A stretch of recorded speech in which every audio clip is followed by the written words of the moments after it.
Como sair do operacional e formar um time de gestão? Aí eu lhe pergunto, seu negócio, ele para se você não estiver aí com ele? Seu negócio para completo? Então como você faz para criar aí esse time que vai lhe ajudar e tirar você de ser refém do seu próprio negócio? Você tá aí como dono, mas você de repente é o refém dele, porque você não sai do operacional, você não tem um time que te substitui. Então a pergunta que eu lhe faço é, você é um dono ou é um funcionário VIP? Que a gente chama. Então aqui nessa conversa de hoje nós vamos falar aí sobre 5 pilares básicos para você formar aí um time de engajamento e poder realmente ser um funcionário VIP e não um dono que só faz aí trabalhar e nunca consegue tirar férias. Que aí é a pergunta que eu faço, né? Se você não consegue tirar 15 dias de férias sem o celular tocar e você não tem uma empresa, você tem um emprego que é caro. Imagina, você não consegue tirar 15 dias de férias sem o seu celular tocar, sem você ficar preocupado, sem a pessoa te ligar para apagar incêndio. Então, você é realmente um funcionário VIP. E aí, eu lhe faço uma pergunta, né? Você sabe a diferença entre ser um executor e ser um gestor? Como que você define esses papéis? Eu vou tentar te explicar de forma simples. Um executor, ele apaga os incêndios no dia a dia. Todo dia ele tá lá apagando incêndio. Ele resolve o agora. Ele não tá preocupado com amanhã, com médio prazo, com longo prazo. O executor, ele centraliza ali as decisões. Deixa que eu faço. Só eu que faço. Deixa comigo. E ele sente muito orgulho de estar ocupado. Ele acha que isso é um grande valor. Não vou dizer que não é, mas ocupado demais sempre na execução, né, pode gerar aí um problema, né?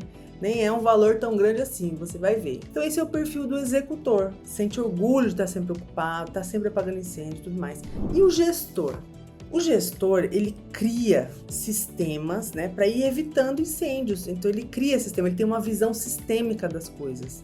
Ele não tem uma visão ali de uma lupa só, ele tem uma visão ampla. Ele decide o que realmente importa. Então ele sabe priorizar. O gestor, ele sabe o que é importante, ele decide o que realmente importa, ele sabe escolher as prioridades. O gestor, ele monta gente, ele monta a equipe, ele monta as pessoas e ele delega a autonomia. E ele foca no resultado e não no esforço. Aquela coisa de, eu tenho que ver a pessoa sofrendo ali, se esforçando para...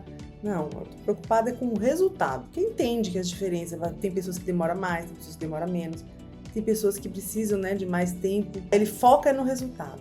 Então, essa diferença entre um executor e um gestor precisa ficar muito claro para você.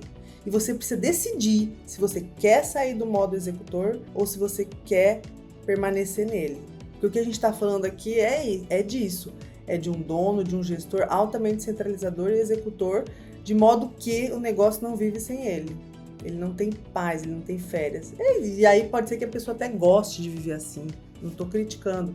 Mas se a pessoa se sente sufocada por viver assim, entenda, ela tem um outro meio de viver. Ela pode ser mais gestora, ela pode ser mais estratégica, para ela poder ali tirar os seus dias de descansos, poder ter confiança de que as coisas vão estar sendo tocadas, mesmo que ela não esteja lá o tempo todo. Então, pense o seguinte, você, seja gestor ou seja dono, você é o gargalo se tudo precisa passar por você. Você delega, mas depois você vai lá e refaz. Você não tem nenhum processo escrito. Tudo é na cabeça. Sua equipe é boa, mas ela não tem autonomia nenhuma. Então, se você se identificou com esses 4 pontos aí que eu te falei, então é seu, né? Digamos assim, você tem que olhar para isso.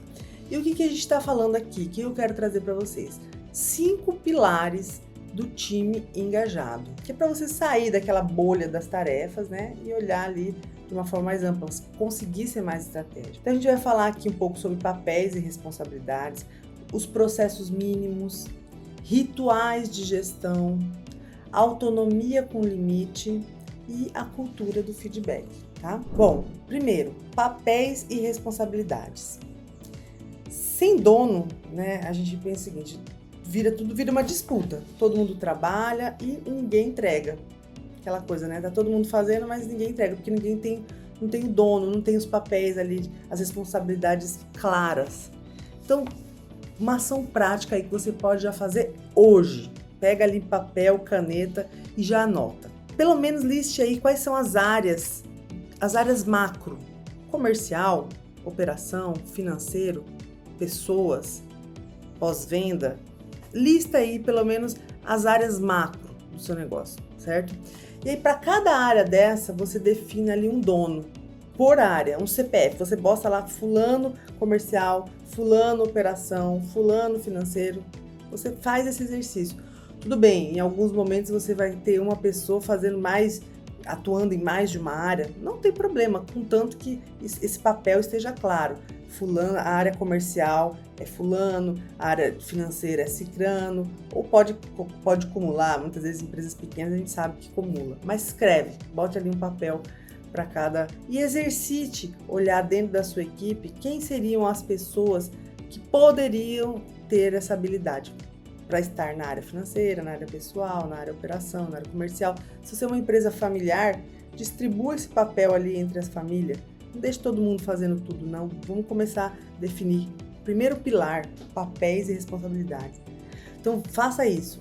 Nomeie as áreas, as macro áreas e coloque um dono para cada uma.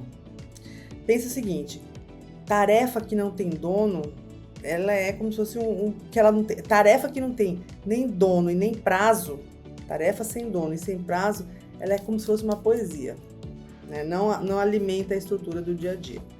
E poesia alimenta, né? Poesia é muito legal, mas essa comparação não foi muito boa, né?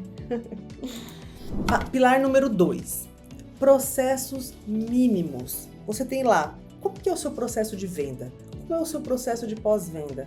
Como é o seu processo de compras? Como é o seu processo de entregas? Como é o seu processo de pagamentos? Como é o seu processo de conferência de estoques? Então você pensa ali no seu processo mínimo, quais são os seus processos ali e escolha ali pelo menos 5 rotinas críticas. 5. Seja venda, seja entrega, seja compra. Eleja 5 rotinas críticas. E escreva ali o passo a passo. No máximo ali em 10 linhas você escreve o passo a passo de cada uma dessas rotinas. Faz isso, você pode usar inclusive inteligência artificial. Escreve ali e depois pede para ela estruturar aí um processozinho de uma página para você. Olha que coisa linda. Você faz ali o seu processo escrito, beleza? E o terceiro ponto, você já escolheu a rotina crítica ali, já escreveu o passo a passo dela. Aí faz o seguinte, faz uma lista ali, coloca um checklist dos erros mais comuns. Quais são os principais erros em cada um desses processos? O que pode dar errado em cada um desses processos? Faça esse exercício. A gente está fazendo esse exercício aqui para você sair do modo executor e ir para o modo gestor da sua empresa conseguir andar sem você ter que estar o tempo todo ali dando os inputs, entendeu? Então vamos lá para o pilar número 3. A gente falou ali do pilar número 2, rememorando. O pilar número 1 foi falando de papéis e responsabilidades. O pilar número 2 falando de processos mínimos. E o pilar número 3 é você estabelecer alguns rituais de gestão. Rituais de gestão. Pensa o seguinte, gestão não é feeling, não é achômetro, não é assim, intuição, não. Gestão, ela é ritmo. Quando você estipula ali um ritual de gestão, pensa o seguinte, reunião semanal, toda segunda-feira, às 8 da manhã, nós vamos ter uma reunião de 30 minutinhos para falar dos temas que são importantes. Você pode colocar ali 3 indicadores principais.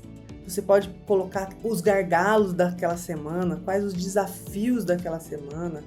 Você vai falar aí das decisões ali, de quem que vai ser o responsável, quem que vai ter o prazo para aquelas tomadas de decisão. Você pensa o seguinte, estabeleça essa rotina de reuniões semanais, quinzenais. Semanais eu acho que é uma boa porque você planeja a semana, né? Você não deixa acumular muita coisa. Você vai acumulando, falando ali pouco, mas dando os direcionamentos. Então, nessas reuniões semanais, você procura entender ali quais são os principais indicadores daquele momento, né? Que você possa ter, sei lá, percentual de vendas, percentual sobre devolução, percentual de atraso na entrega. Então, eleja ali os principais indicadores, converse com a sua equipe sobre isso. Se você está construindo isso, então abra o jogo, fala, né, das dificuldades, das necessidades e vá criando esses indicadores. Estabelece aí qual que é o problema da semana, qual o gargalo, é um fornecedor que está demorando, que ele precisa ter entregue, é um estoque ali, um produto que está acabando e é um produto chave ali para o seu negócio. Estabeleça esses 3 pontos, né? Indicador, gargalo da semana, desafios, né, da semana e as decisões, quem que vai ser o responsável, quem vai ter o prazo para aquela tomada de decisão. 4. Autonomia com limites. Delega o resultado, não a tarefa. Pensa assim, o importante é o resultado. Então você está delegando o resultado, você não está delegando a tarefa. Comece a treinar a sua equipe, dar autonomia para as pessoas pensando nisso.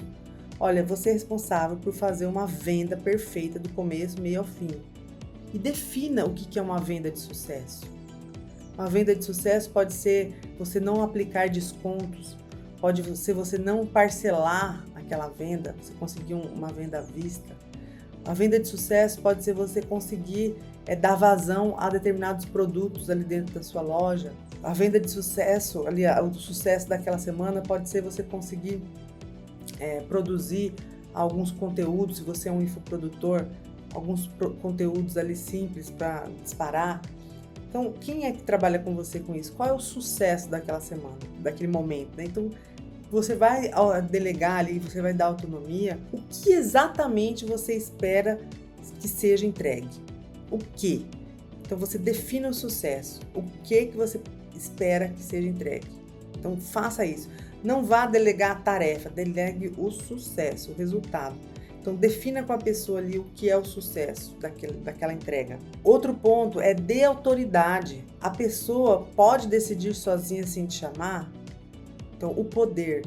Então, você vai dar autonomia, então você estabelece ali o limite, né, da autonomia dela, mas dê determinada autoridade. Ela vai poder decidir sozinha, sem te chamar, até o que ela vai poder, quais são as alçadas de valores que você já vai começar a delegar. Você vai estabelecer um critério fixo de valor ou de item, de quantidade.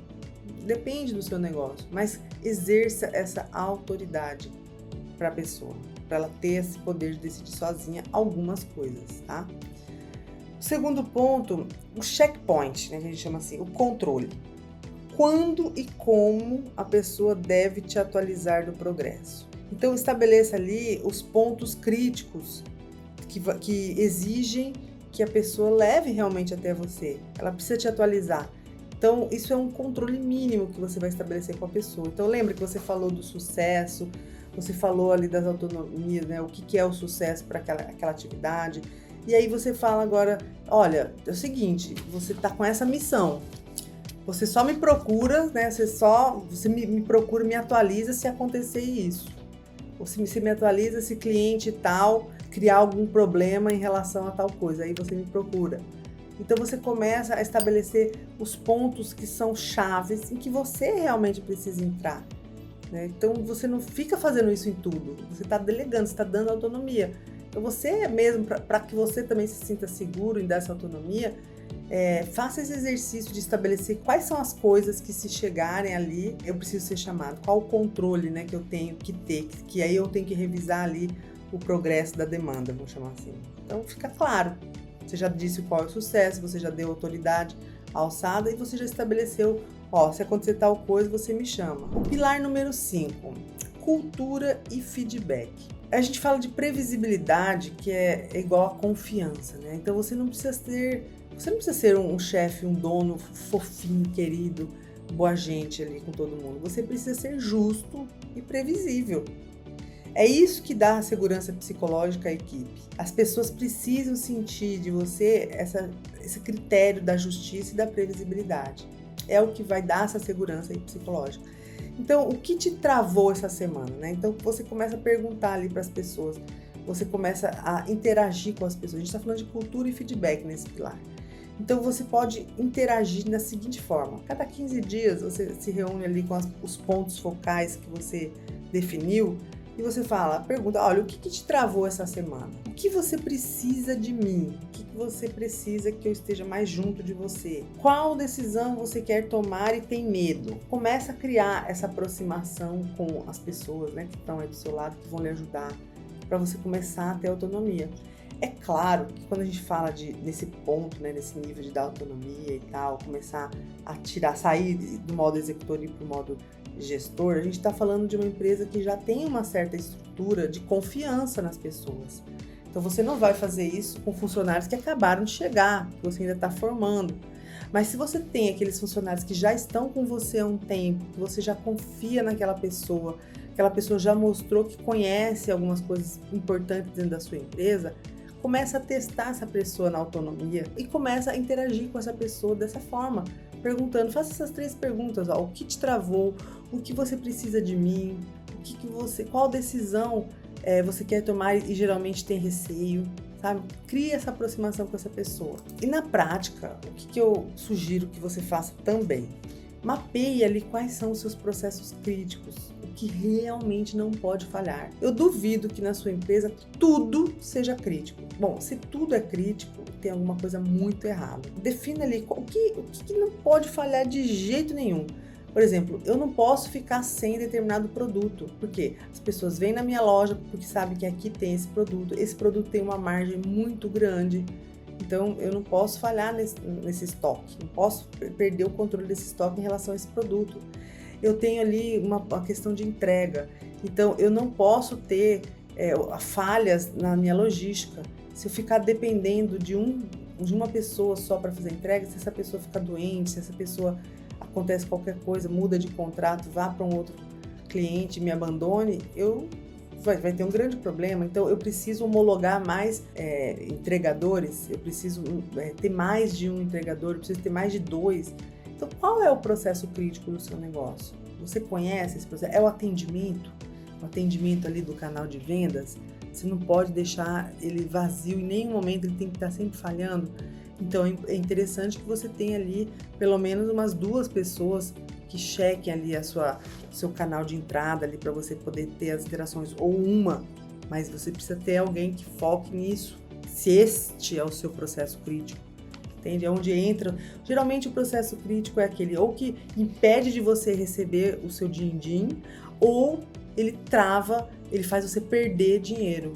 Então, ou impede a sua entrada do dinheiro, ou impede a sua permanência com o dinheiro, faz você escoar, o dinheiro vai embora.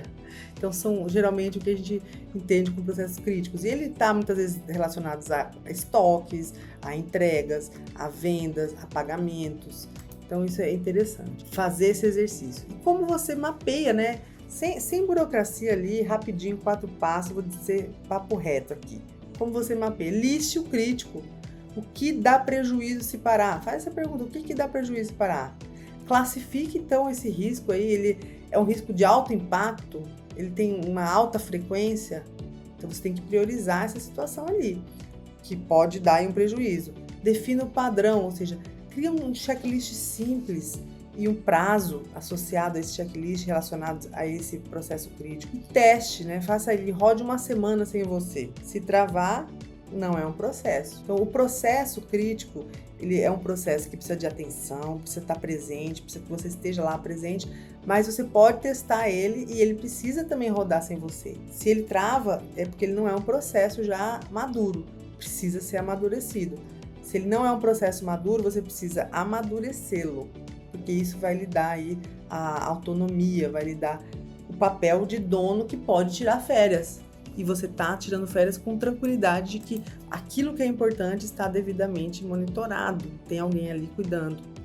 Quando a gente fala de mapear risco, já deixo a dica para você fazer aí o curso da Ops, que é uma jornada onde você vai construir a sua matriz de risco e vai entender quais são as prioridades do seu negócio para poder focar naquilo que lhe dá realmente impacto, lhe dá retorno e pode ali causar ali um dano relevante, pode ter um impacto na sua empresa. Na verdade, é um programa, é um curso-programa. Então, você vai ter acesso a material, você vai ter acesso a exemplos, a modelos de planilha, modelos de várias coisas que você já vai poder preencher e aplicar no seu dia a dia e acompanhado ali de uma mentoria mensal comigo, diretamente ao vivo, tá? Em grupo.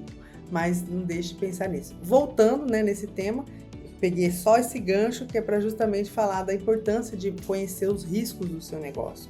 A gente aqui está falando de você entender o seu risco crítico, porque para você ter mais condições de sair de férias, mas você pode fazer isso de modo bem sistematizado através do método aí do programa da Ops, Operação Sossego. Então, o seu plano de 15 dias, é para você conseguir tirar férias, você vai construir um negócio que aguenta você sumir. Um negócio que aguenta você sumir. Então, 5 papéis definidos, donos por área, 5 processos críticos escritos com checklists curtos, reunião semanal agendada com pauta fixa, onde você vai falar sobre as prioridades da semana, sobre os indicadores chaves, o que está travando.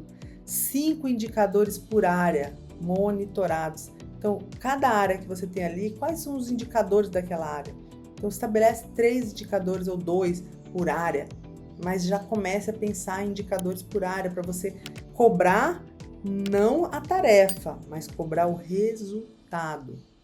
E fazer assim uma delegação com autonomia e com limites. Dito tudo isso, espero então que você aproveite essas dicas, comente aqui nesses comentários, faça aí seus comentários, baixe o material que eu vou deixar aqui para guiar vocês e espero na próxima.